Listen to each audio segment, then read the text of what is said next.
le grand Dieu des cieux et la terre était en Christ. Si le corps est mort, l'esprit, la divinité qui en lui peut ressusciter le corps qui était mort. Et c'est ce qui s'est passé. Hein? Il reprend encore Acte 2, le verset 21. Ô homme israélite, écoutez ces paroles. Cet homme Jésus-Christ que Dieu a glorifié. Débat est fini. Acte 3, le verset 12. Pierre reprend encore la parole pour que le Dieu de nos pères a glorifié son serviteur Jésus. On n'a pas besoin de souffrir.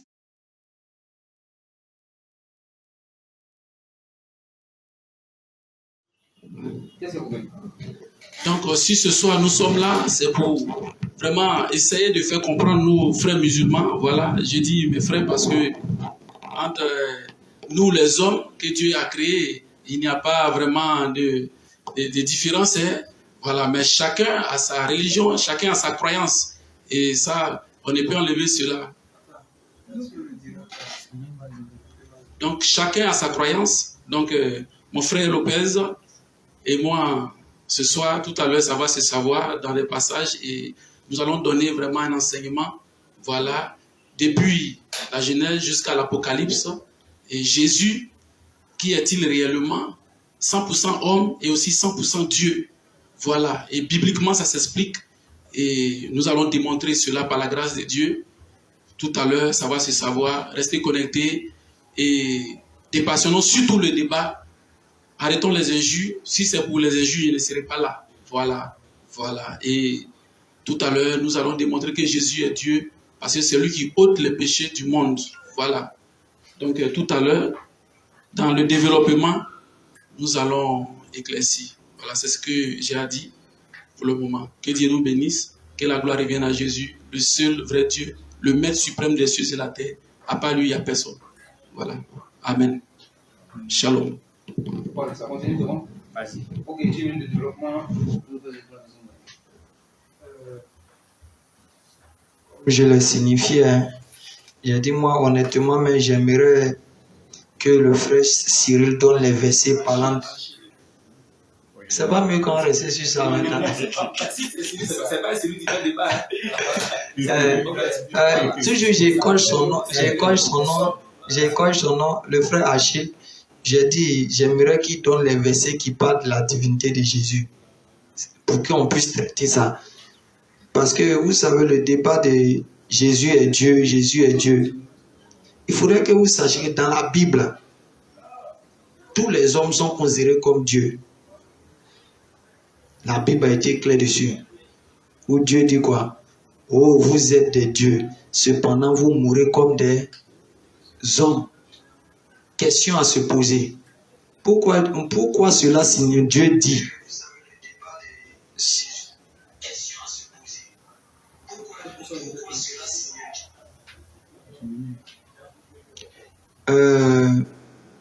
Pourquoi Dieu dit quelque part là-bas, selon le verset biblique, vous êtes des dieux, cependant, vous mourrez comme des hommes. Pourquoi Dieu fait cette comparaison? Ça explique quelque chose. C'est-à-dire, dans le fond, Dieu ne meurt pas. C'est la mort là, c'est destiné à ses créatures. Ça ne fait pas partie même de son essence ni de sa nature. Qu'il soit devant, qu'il soit derrière, ça ne fait pas de sa nature. Il dit, vous êtes des dieux. Il les déclare Dieu. Et puis il dit, cependant, vous mourrez comme des hommes. C'est-à-dire, vous n'êtes même pas Dieu. Parce que vous êtes Dieu, vous ne devez pas mourir. Mais alors que dans la conception de nos parents chrétiens, il faut forcément, impérativement que Jésus, ou en d'autres termes, Dieu, vienne dans un corps humain pour mourir dans un corps humain. Et après cela, il va les sauver de leurs péchés. Moi, je dis et je reviens encore. Les versets parlant de la divinité de Jésus, je les veux. Même mon temps, j'ai envie de donner, même pour qu'il commence, même pour que j'ai ces versets-là, rapidement. Pour traiter ça. Parce que, le débat de divinité, franchement, c'est quelque chose, c'est un débat qu'on ne doit plus faire. Mais ça n'a même pas lieu d'être. Parce qu'il n'y a même pas un seul critère de divinité que Jésus remplit. La question que moi j'ai posée jusqu'à la fin, est-ce que Dieu est de toute éternité puissant? Je parle bien, c'est français, je suis en train de parler. Est-ce que Dieu est de toute éternité puissant? Je vais nous donner ça dans un français terre à terre. Ça veut dire, il n'y a pas une seconde, il n'y a pas une tiers, il n'y a pas un laps de temps où Dieu est faible. C'est-à-dire, dans tout le cheminement, c'est-à-dire que ce Dieu soit devant, qu'il soit derrière, qu'il soit en bas, qu'il soit à gauche, à droite, là, il n'y a pas un laps de temps. Ça veut dire, je ne sais pas comment je peux prendre le temps même pour définir ça, que Dieu est faible. C'est pour ça qu'il pose la question, est-ce que Dieu est de toute éternité puissant? Si oui, est-ce que Jésus est de toute éternité puissant? Parce que dès que on va constater qu'il aura ne serait-ce qu'une seconde de faiblesse, il peut perdre Dieu. Simplement que vous voulez forcer ce qui n'est pas réel. La perfection absolue appartient à Dieu. L'imperfection de l'homme, ce n'est pas le péché seulement. L'imperfection de l'homme, c'est qu'il a besoin de manger. L'imperfection de l'homme, c'est qu'il oublie. L'imperfection de l'homme, c'est qu'il dort. L'imperfection de l'homme, c'est qu'il ne peut pas tout faire de lui-même. Il a besoin de l'aide de celui qui crée. C'est ça qui fait l'imperfection. Tout ça rentre dans les critères de l'imperfection de l'homme. Mais quand nous disons Dieu est quoi? Dieu est parfait, il est parfait au-dessus de la perfection. C'est que ces critères-là ne font pas partie de lui. Actuellement, ouais, je ne donne pas les versets parce que j'attends ces versets. Je suis là pour expliquer seulement ça. J'attends ces versets pour qu'on puisse corriger ça rapidement. C'est ce qui fatigue nos parents. Souvent, ils pensent qu'on vient au débat, eux vont donner les versets, nous on donne nos versets. Aujourd'hui, je ne suis pas dans ça. J'attends seulement ces versets et puis je vais corriger ça rapidement. Tous les versets qu'il va donner, Jésus lui-même va expliquer et puis on va avancer. À moins que si les gens veulent refuser, qu'ils refusent. Mais simplement, vous devez savoir, Dieu reste Dieu, l'homme reste l'homme. C'est pour ça, lorsqu'il y a une histoire qu'ils ont rapportée à Jésus, quand on va tirer un petit enseignement dedans, ils ont rapporté une pièce à Jésus et puis ils ont posé la question dessus. La pièce portait l'effigie de César. Quand ils ont donné à Jésus, Jésus a dit quoi? Mais sur la pièce, à qui est marqué son nom, c'est César. Et Jésus ajoute une petite phrase en disant, donnez ce qui est à Dieu, à Dieu. Donnez ce qui est aux hommes, aux hommes. Et élargissons un peu cette parole. Si on doit donner ce qui est à Dieu, on doit donner ce qui est à l'homme, à l'homme. Question. Le fait de manger, le fait de dormir, le fait d'avoir besoin, le fait de naître, le fait de grandir, c'est destiné pour qui? Aux hommes. Tout ça n'est pas à Dieu. Soyons clairs. Ne vous forcez pas sur un destin que vous allez périr dedans inutilement. L'objectif n'est pas de venir chercher à tordre les saintes écritures. Vous savez dans le fond de vous-même que Jésus ne peut pas être le créateur ni aujourd'hui ni demain. Mais simplement que vous, comme vous êtes déjà grandi dans cette culture, vous êtes déjà dedans, se débarrasser de ça, c'est difficile. Mais nous venons vous dire, essayez de réfléchir plusieurs fois. Parce que je vais aller sur un autre point encore. Dans Jean 4, à partir du verset 1 jusqu'à descendre par là, la femme croit Jésus. La femme, elle croit Jésus. Rapidement, il faut me prendre. Cherche-moi Luc 24. Luc 24, à partir du verset 16, descendre par là. La femme croit Jésus. Elle dit, je vois que tu es prophète. Matthieu 21, le verset 44. Quand Jésus a fini de parler, on dit tout le peuple et les pharisiens disent quoi? Nous savons qu'il est prophète. Dans Luc 24, après on dit Jésus soit ressuscité, mort, rapidement. Où on dit Jésus est mort, ressuscité, par-ci, par-là. Au verset 13, on dit, et voici que ce même jour, deux d'entre eux se rendaient à un village du nom d'Emmaüs, à 2 heures de Jérusalem. Ils parlaient entre eux de tous les événements. Or, comme ils parlaient et discutaient ensemble, Jésus lui-même les rejoignit et fit route avec eux. Ça, c'est après chose, hein. On dit sa résurrection. Les rejoint, mais leurs yeux étaient empêchés de le reconnaître. Il leur dit, quels sont ces propos que vous échangez en marchant? Alors s'arrêtait l'un d'entre eux, nommé Cléopas, lui répondit, tu es le seul à séjourner à Jérusalem qui n'ait appris ce qui s'est passé ces jours-ci. Quoi donc? Jésus leur pose la question. Il leur dit, ce qui concerne Jésus de Nazareth, qui fut un prophète puissant en action et en parole devant Dieu et devant tout le peuple. Ça, c'est du vivant de Jésus pendant son ministère. Votre Bible vous donne quoi? Un indice en disant que quoi? Celui qui a vu, son témoignage est vrai. Si vous vous appuyez réellement sur ce passage, oui, si vous appuyez réellement sur ce passage, où on dit celui qui a vu, son témoignage est vrai là, je sais qu'il n'y a pas lieu de faire tout ce débat inutile. La femme dit Jésus, je sais que tu es un prophète. Jésus dit oui, j'ai compris. Jésus avec deux personnes qu'il a trouvé en haut de ses disciples, lui disent encore que quoi? Tu ne sais pas ce qui est arrivé à ce prophète qui était puissant en action et en parole devant Dieu. Mais est-ce que ça, on a besoin de souffrir dedans? Après que Jésus a fini de donner la prophétie de Matthieu 21, à la fin, au verset 44, on dit quoi? Tout le peuple savait que c'était le prophète. Mais attends, Jésus il est arrivé dans une ville, il dit quoi? Un prophète n'est que quoi? N'est méprisé que dans sa propre patrie. Donc moi je ne sais pas où c'est venu cette idée-là. Vous appuyez sur Paul, Paul a dit ceci, Paul a dit cela, Paul est rentré sur Paul.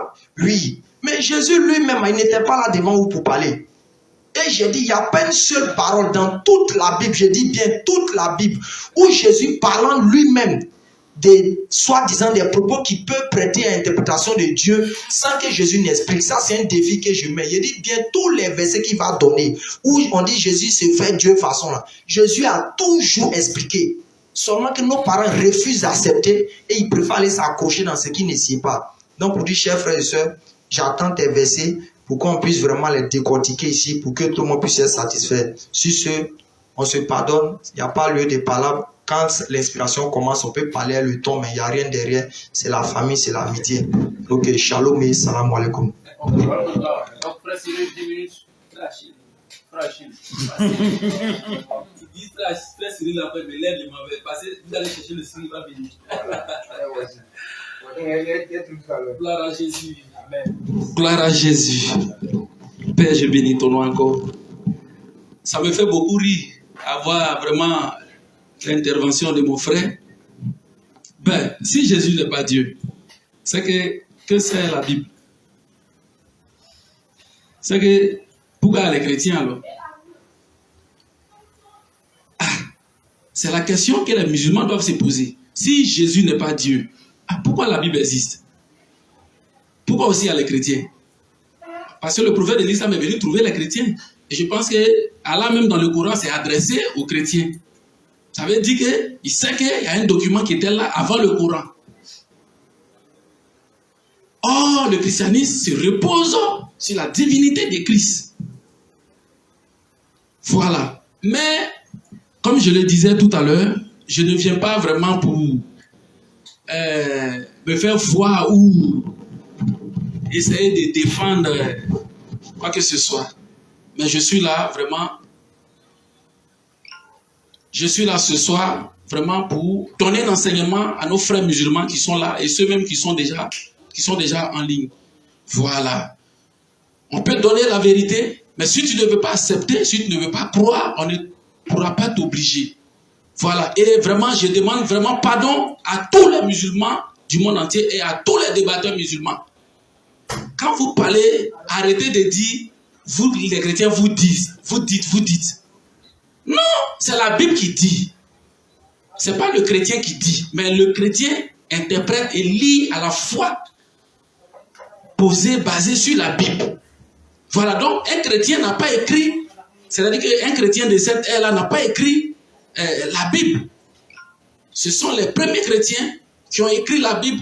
Mais les débats qui se font aujourd'hui en 2020, 2021, 2022, on dit, vous les chrétiens, vous dites non, c'est la Bible qui dit.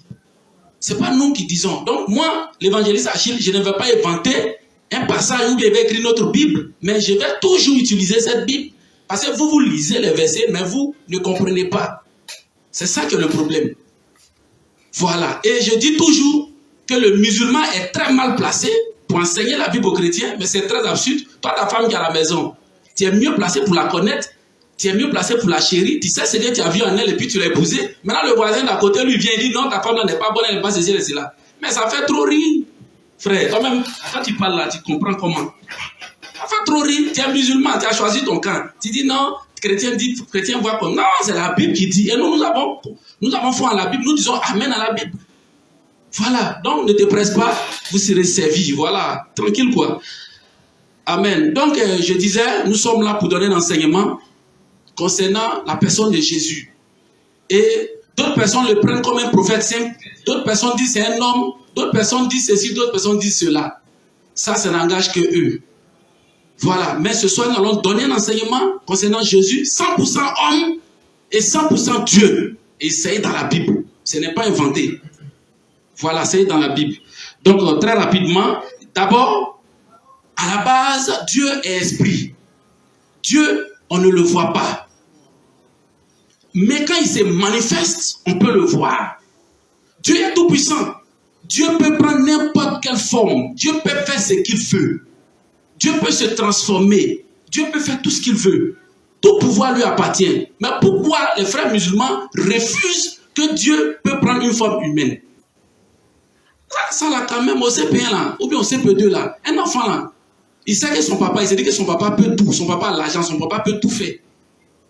Voilà. Donc c'est par la foi d'abord. Et quand on lit la Bible, on doit la lire avec l'Esprit de Dieu, qui s'appelle le Saint-Esprit. Et deuxième élément encore, qu'on appelle la foi. C'est-à-dire qu'en lisant la Bible, il faut avoir la foi, il faut croire. Parce que vous êtes là, vous utilisez la Bible, mais vous ne croyez même pas. Voilà, vous prenez quelques parties qui vous arrangent, et puis le reste, vous foutez de cela. Donc, je disais tantôt que lorsque Dieu se manifeste, il peut prendre une forme humaine. Et ça a été le cas de Jésus. J'ai dit tantôt qu'à la base, Dieu est esprit. Mais quand il se manifeste, qu'on appelle la théophanie, il prend une forme humaine. Parce que le problème de Dieu, c'est le péché avec l'humanité. Donc, il fallait que vraiment ce Dieu-là fasse quelque chose pour sauver son peuple. Et puisque la Bible nous enseigne que Dieu a fait l'homme à son image et à sa ressemblance, il fallait que lui-même, il soit parfait, semblable aux hommes. Voilà, parce que c'est en l'homme il a mis son esprit. Donc il fallait qu'il soit semblable aux hommes pour qu'il vienne sur cette terre, pour comprendre véritablement les choses qui se passent ici. Déjà, on sait qu'il sait toutes choses, mais en prenant la forme humaine, au jour du jugement, un être humain n'aura pas d'excuse. Sinon, s'il n'est pas venu, et qu'au jour du jugement, il juge l'homme, il te condamne par rapport à ceci, par rapport à cela. Mais toi, tu étais Dieu, tu étais là-bas. Est-ce que tu es venu ici pour comprendre les réalités? Donc il fallait que Dieu lui-même, il se dépouille et qu'il vienne sur cette terre pour pouvoir faire tout ce il peut faire pour sauver l'humanité. Voilà. Ça, à la base, vous devrez comprendre ça comme ça. Donc, voici les prophéties qui annonçaient la venue de Dieu sur cette terre. On ne va pas peut-être prendre trop le temps de lire parce qu'il n'y a pas trop le temps. Ésaïe 35, versets 4 à 6. Il nous fait déjà la promesse de venir. Ésaïe 35, versets 4 à 6.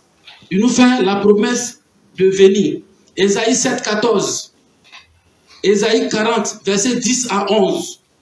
Vous pouvez voilà, noter, peut-être vous connaissez déjà ces versets, vous avez l'habitude de débattre avec ça. Et aussi, Daniel 9, 24. Ésaïe 9, 5. Michée chapitre 5, verset 1. Alléluia. Donc, ce sont des versets qui annoncent la venue de Dieu sur terre. Mais s'il prend une forme invisible pour venir, est-ce qu'on pourra le voir? On ne comprendra pas. Amen. Donc, je donne maintenant les conditions humaines de Dieu. L'ange Gabriel, envoyé par Dieu pour venir dire à Marie qu'elle enfantera un fils du nom de Jésus. Emmanuel qui veut dire Dieu avec nous. Est-ce que vous comprenez? Donc, cet enfant qui devrait naître devrait être un enfant spécial. C'est un enfant particulier. Il est le seul à ne pas avoir un gamète mâle, c'est-à-dire qu'il y a un rapport sexuel. Alléluia. Donc maintenant, Jésus va naître. Lorsqu'il naîtra, il y a des versets qui vont montrer clairement, puisqu'il a pris une forme humaine, il y a des versets qui vont montrer clairement sa manifestation. Jésus a été circoncis. Comment on peut circoncire Dieu? Ça, c'est ce que les musulmans doivent chercher à comprendre. Comment on peut circoncire Dieu? Dans Marc 4, verset 38, Jésus dormait. Pas de problème.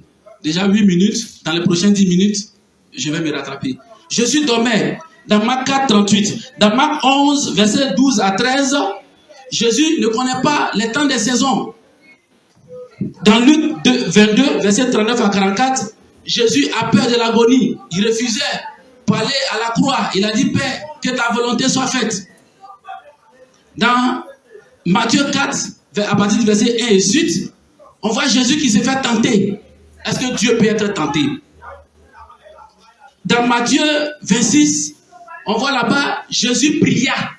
Ce verset béquille, ou ce verset de consolation que nos frères musulmans ont beaucoup utilisé. Si Jésus est Dieu, comment encore il peut prier? Mais il a pris une forme semblable aux humains. Donc déjà, ces versets que je donne là, Dieu dans un corps humain a le droit, ou c'est tout à fait normal qu'il se manifeste comme un être humain. Voilà, c'est la réaction normale de l'homme. Et nous, les enfants de Dieu, nous les chrétiens, cela n'est pas étrange à nous, non. Nous, on comprend ça facilement. Mais c'est les frères musulmans qui ne peuvent pas comprendre cela. Parce que pour eux, c'est trop grand pour eux. C'est un mystère pour eux. Ça les fait rire. Mais en réalité, c'est la vérité. Jésus est Dieu. Et en Jean 11, 35, on voit là-bas Jésus pleurer. Comment Dieu peut pleurer? Mais nous, les chrétiens, ça ne nous étonne pas. Non. Parce qu'on comprend la révélation qui est dedans. Tout simplement parce qu'il avait un corps de chair. Et c'est la réaction normale de la chair. Voilà, donc, pour le moment, c'est quelques versets que je peux donner en ce qui concerne Jésus 100% homme. Voilà. Ok, merci le frère Cyril. Achille. Mais c'est Cyril qui a écrit, c'est ça? Non, c'est pas Cyril, Achille. Il faut changer. Ok, donc le frère Achille, merci donc c'était Achille. Non, pas Achille. Donc, c'est 10 minutes, c'est pas 30 minutes là. Donc, nous demandons aux internautes, ceux qui ont des questions déjà peuvent mettre les questions en commentaire. Il y a beaucoup de questions. Voilà, questions en commentaire. Inch'Allah, que le frère Cyril va répondre. Parce que le frère Achille. Le père, ça va venir. Ok, le nom Cyril demain ne revient plus ici. Pardon, on va changer. Non, c'est pour on va changer.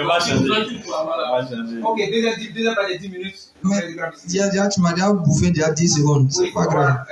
Ok, donc comme je vous l'avais dit, j'ai dit mon frère a peur de soulever les versets.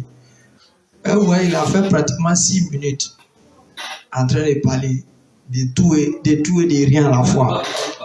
Maintenant, il balance des versets comme ça, sans même comprendre le fond. Quand je parle, les gens pensent, je dis, je ne suis pas venu pour trop te donner des versets cadeaux. Je suis venu pour que tu donnes des versets pour que j'explique. Mais tu as donné quelques-uns, on va t'aider à comprendre. Il allait prendre Isaïe 35, le verset 4. Un exemple simple, 4 à 5. La vengeance viendra, sa rédemption, il viendra lui-même et vous sauvera. Ok, il n'y a pas de problème. Je vais prendre d'abord un exemple terre à terre. On dit le président de la République viendra lui-même à Animbeleko. Ou bien viendra lui-même à la Riviera 2. Et puis par magie, on voit que c'est le premier ministre qui est arrivé. Est-ce que le président est venu lui-même? Est-ce que vous connaissez le sens du mot lui-même? C'est-à-dire lui-même dans cette phrase. C'est-à-dire quand il viendra lui-même. Le sens du mot lui-même. Lui-même, vous connaissez ce que ça, le poids que ça a dans ce verset. Quand on dit il viendra lui-même là, c'est-à-dire c'est sa personnalité, il n'aura pas de modification. Quand on dit le président de la République viendra lui-même pour une visite d'État, est-ce que c'est une autre personne tu vois avec d'autres barbes? C'est le président en personne, on voit, sans que rien n'ait changé en lui, c'est-à-dire sa démarche, sa forme, sa couleur, tout en lui arrive. Donc quand il dit que Dieu viendra lui-même là, il faut être honnête et dire que c'est sa personne en lui-même qui viendra. Il ne faut pas me dire non, comme c'est la terre, il peut pas être. Donc tu comprends que ton subconscient te fait savoir que quoi, Dieu dans son essence propre ne peut pas atterrir sur terre. Donc pour pouvoir résoudre cette énigme, vous dites quoi? que non, il doit maintenant prendre forme humaine parce que quoi, sa personne ne peut pas arriver. Ça, c'est un. De deux, quand tu dis que Dieu viendra lui-même et puis c'est venu à la personne de Jésus, je veux savoir, Deutéronome 31 à partir du verset 7 à 8. On dit, Moïse est en train de donner des instructions à Josué. L'Éternel marchera lui-même devant toi. Il sera lui-même avec toi. Question. Quand Moïse disait ça à Josué, là, Dieu était comment? Devant devant Josué. Et Dieu, il a attrapé la main de Josué comment? C'est ce qu'on appelle des métaphores bibliques.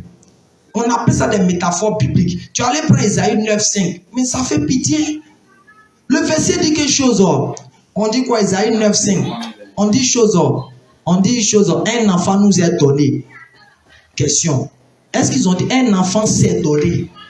Le verset dit un enfant nous est donné. Ça te dit que c'est quelqu'un d'autre qui a donné. Même si on va dans le sens même que ça concerne Jésus. On dit un enfant nous est donné. Ça dit c'est quelqu'un d'autre qui a donné. Moi je serais honnête. Si j'avais vu dans la Bible, on dit un enfant s'est donné. Là tu peux comprendre facilement que c'est Dieu lui-même qui est venu. Moi on dit un enfant nous est donné. Toi dans ta tête ça circule que quoi? C'est Dieu lui-même qui est venu. Est-ce que ça a du sens? Bien-aimé Cyril et Achille. Ça n'a pas de sens. J'avance encore. Et puis dans le même passage, on dit on l'appellera, il sera tout à temps, ils ont donné ces choses. Mais cette prophétie à ça, va dans Ésaïe 7, après du verset 1 à 14 par là. Ça concerne le fils du roi Akaz qui avait demandé un signe à l'Éternel. Toujours on vous explique ça depuis plus de 2000 ans. Vos savants même sont au courant de cette affaire. Que ça ne concerne pas Jésus. Ça parle du fils du roi Akaz dans Ésaïe 7. Il a demandé un signe au Seigneur. C'est pour ça qu'on dit que le jour l'enfant, on va pouvoir distinguer le bien et le mal. Question, c'est votre Dieu qui va venir distinguer le bien et le mal? Arrêtez ça. Arrêtez ça. Maintenant, quand tu allais prendre Ésaïe, je crois Ésaïe 40 ou 42. Moi, je vais prendre Ésaïe 61. Regarde ce qui est dit là-bas. L'Esprit du Seigneur est sur moi. Honnêtement, Achille et le grand frère qui est là. L'Esprit du Seigneur est sur moi. Il m'a choisi. Il m'a consacré. Mais attends, est-ce qu'il y a plus clair que ça pour celui qui ne veut pas s'égarer? Est-ce que le verset dit je suis l'Esprit du Seigneur? Le verset ne dit même pas quelque chose comme c'est Dieu lui-même. On te fait comprendre qu'il y a un individu et que c'est Dieu qui le consacre. Mais comment ça peut sillonner dans votre tête une seconde que c'est Dieu lui-même? Les frères, arrêtez ça. Pourquoi vous faites ça? C'est pas bon. Dis non, pourquoi la Bible fait ça? Non, c'est vous qui le faites. Puisque déjà la question de la divinité de Jésus, pour ceux qui sont un peu entrés dans l'histoire, savent qu'il y a eu un problème entre Arius qui était d'Égypte. Pourquoi Arius, qui a été parmi les premiers dignitaires de l'église, a eu un débat avec l'autre camp de Constantin, qui ne reconnaissait pas la divinité de Jésus? Maintenant, ça a été imposé parce qu'il n'avait pas trop la... Pourquoi? Vous devez vous poser la question. Arius était un prêtre en Égypte. Donc, le débat de la divinité de Jésus a vu jour un moment. Même on va même dans Actes, où les disciples même de Jésus, c'est-à-dire dans Actes là, au moins on peut dire que là-bas, c'était la mission des disciples. Écoutez ce qui est dit dans Actes aux apôtres. Acte 2, à partir du verset 21. Regardez ce qui est dit. Acte 2, à partir du verset 21 à 22. Oh, homme israélite, écoutez ces paroles. Jésus de Nazareth, cet homme à qui? Question. Jésus de Nazareth, cet homme à qui Dieu a rendu témoignage devant vous par les miracles, les prodiges et les signes. Grand frère, si ça, toi-même, tu ne veux pas t'égarer là, ça, si vous voulez, allez-y aujourd'hui, montrez ça à votre enfant. De ceux 1, 2 ans, 3 ans, 4 ans, qui sait lire. Il faut dire, mon fils, lis ce verset et puis explique-moi. Vous allez voir, votre enfant va vous aider. il a dit quoi? Il a dit que Jésus est la parole de Dieu. Il est le verbe. Est-ce que vous voyez un peu? Donc voilà le Coran qui atteste quelque part la divinité de Jésus même sans s'en rendre compte. Est-ce que vous voyez un peu? Donc Jésus est Dieu, mes bien-aimés. Mes bien-aimés, et ça ne s'arrête pas là. J'ai dit que Ésaïe 35 a été confirmé dans Matthieu 11. Amen. Voilà. Et quand nous lisons encore, voici un autre attribut de Dieu que Jésus a. Hébreux chapitre 13, verset 8. La Bible dit, Jésus est le même hier, aujourd'hui et éternellement. Mes bien-aimés. Donc, voici des versets qui sont clairs. Le problème des musulmans, c'est pas aujourd'hui ça a commencé. Voilà. C'est pas aujourd'hui ça a commencé. Donc, nous, les enfants de Dieu, nous qui avons reçu la promesse, ça ne nous dérange pas. Voilà, Jésus est Dieu. Il reste Dieu. Il est déjà à 10 minutes. Voilà, donc le temps est très peu. Jésus est Dieu. Il reste Dieu. Et vraiment, que Dieu nous bénisse. Et j'appelle vraiment tous les frères égarés qui ont été trompés par les musulmans de revenir. Parce qu'eux-mêmes, ils ne sont pas sûrs. Mais nous, Jésus nous a fait la promesse. Voilà. Shalom à tous. Que Dieu nous bénisse. Ok, merci le frère Achille, n'est-ce pas? J'espère qu'il ne me suit pas trop pour une fois. Il a été animé par le Saint-Esprit. Donc, nous parachutons déjà par rapport aux 30 minutes qui ont été dédiées à ce débat. Alhamdoulilah, on va dans la série des questions de la conclusion. Voilà. Oui, 3 fois déjà 3 minutes. 3 fois 10 minutes, ça fait 30 minutes, ça fait une heure. Nous sommes à 1h10 de débat. Oui. 3 fois 10 minutes. Oui. Oui, ça fait 60. Plus les 5 minutes d'introduction, ça fait 70. Donc 1h10 déjà. Oui, on a déjà conclu ça. Rapidement. Donc on rentre dans la série des questions. Il y a 2 questions déjà. Aston, j'espère qu'il a pris certaines questions. Pas de questions. Une question rapidement. Ok. Le frère, il a demandé Oui. Que le pasteur a dit Jésus est l'image de Dieu invisible. Oui. Lui voulait savoir, est-ce qu'on peut faire l'image d'une chose qui est invisible? Frère Achille, tu as bien saisi la question. Ok. Donc en 2 minutes. La question, il faut répéter la question. Répète la question. Et vous avez dit. Oui. Attends, je vais aller lire pour voir. C'est simple. Et vous avez dit dans le direct que Jésus est l'image de Dieu invisible. Oui. Ma question, voici ma question. Vas-y. Peut-on donner une image à ce qui est invisible? Oui. Dans le cas de Jésus, parce que dans Jean 1, au commencement était la parole s'est faite chair. Donc, c'est le Logos, la parole lui-même qui s'est fait chair, qui est devenu homme. Et quand nous lisons Colossiens chapitre 2, versets 8 à 9, nous voyons là-bas, la Bible dit que en Jésus habite corporellement toute la plénitude de la divinité. Donc ce Dieu-là était en Jésus. Or Jésus, on le voyait physiquement, mais la plénitude était en Christ. Voilà. Voilà, clair. Voilà. Merci pour la question et réponse. Ok, il y a une autre question ici.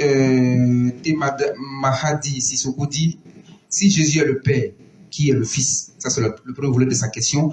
Le deuxième volet de sa question, c'est pourquoi Jésus a dit qu'il a été envoyé s'il est vraiment Dieu? Ok. C'est vraiment des questions sages. On va commencer par le premier volet, c'est mieux. Voilà, donne le premier volet rapidement. Le premier volet dit, Jésus est le Père, qui est le Fils? En réalité, c'est ce même Dieu qui a pris une forme humaine, qui est Jésus, et qui est le même que le Saint-Esprit. Voilà, je m'explique. J'ai dit d'entrée de jeu ici que Dieu est invisible. C'est-à-dire sa base initiale.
propos de Pierre concernant la personne de Jésus après le départ de Jésus.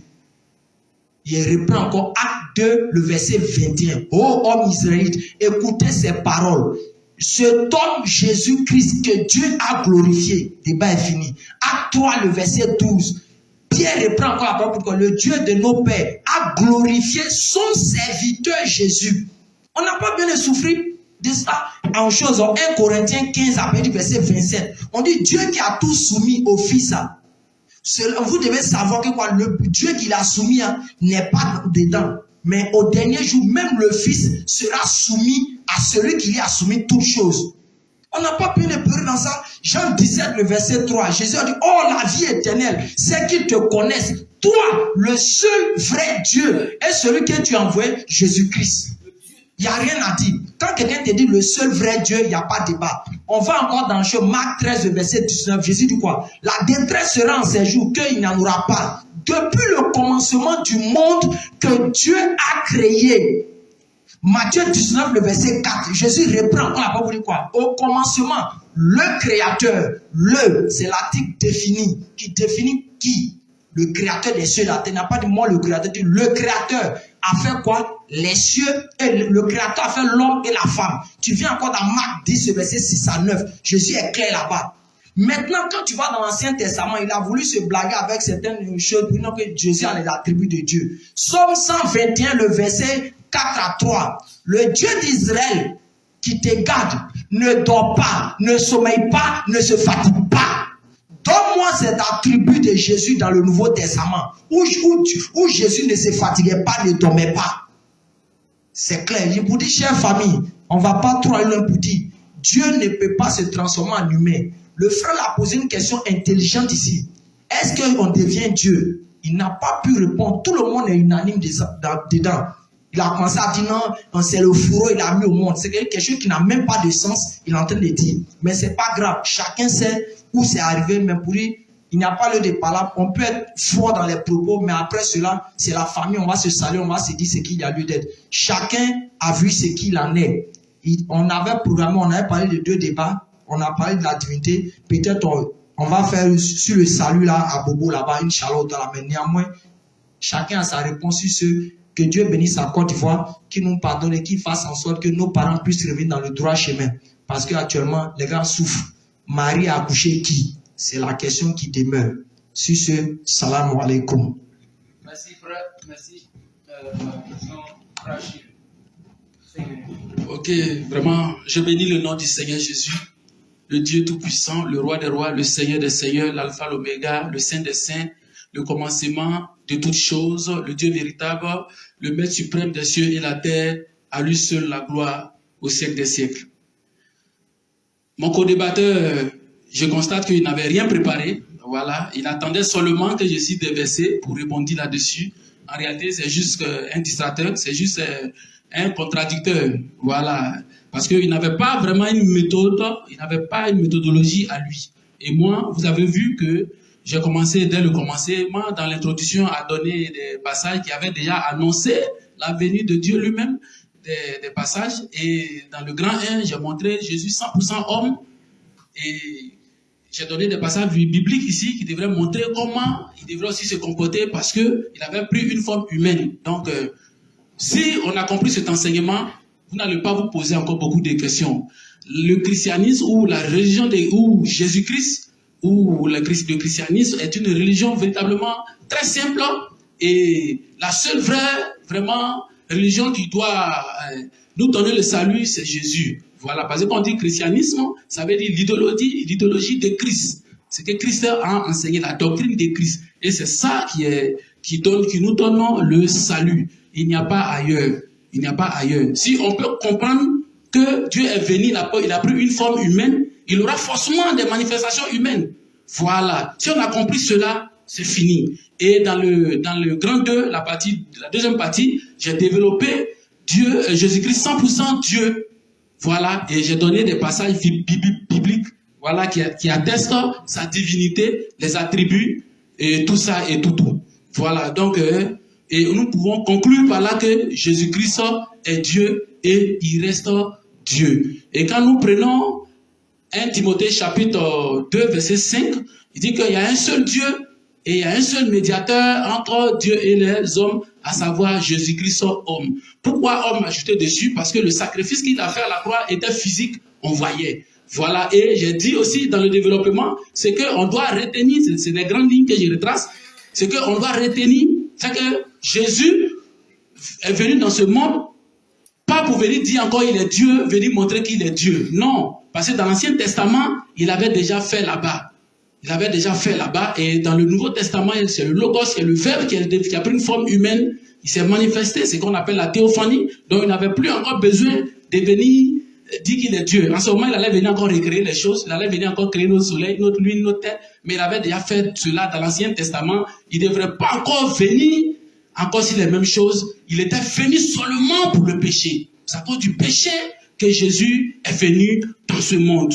Voilà. Donc, et j'ai pris l'exemple pour dire qu'une table qui est sale ou bien un banc qui est sale, pour nettoyer le banc, on va se servir d'un chiffon. Un chiffon qui est propre. Si un chiffon qui est sale ne peut pas nettoyer une table qui est sale.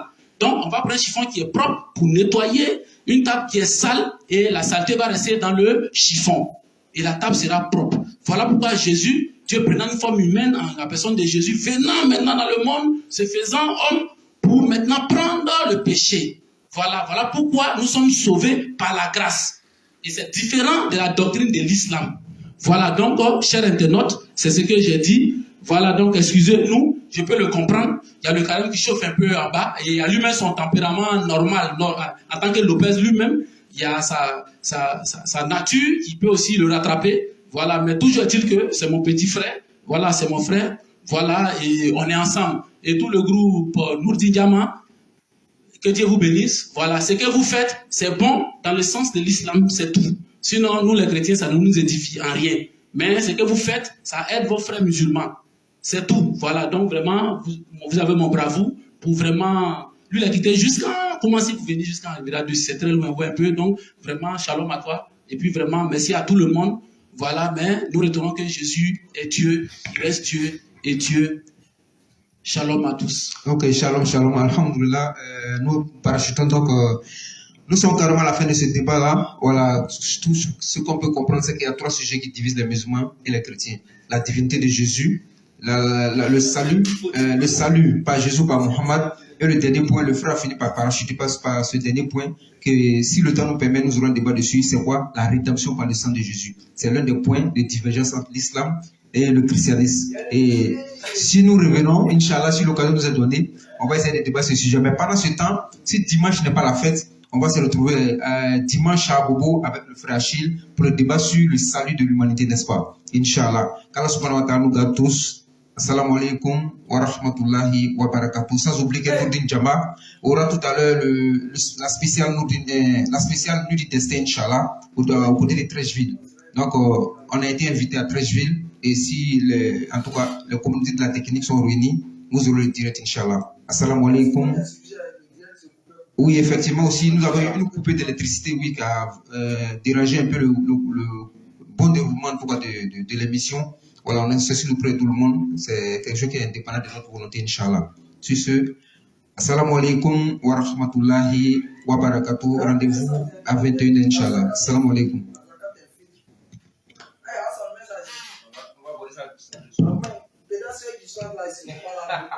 Famille, la zakat el-fitr, c'est-à-dire la zakat el-fitr que vous devez enlever pour choses ordonnées aux nécessiteux. Et le prophète Mohammed sallallahu alayhi wa sallam a parlé dessus. Il dit actuellement votre jeûne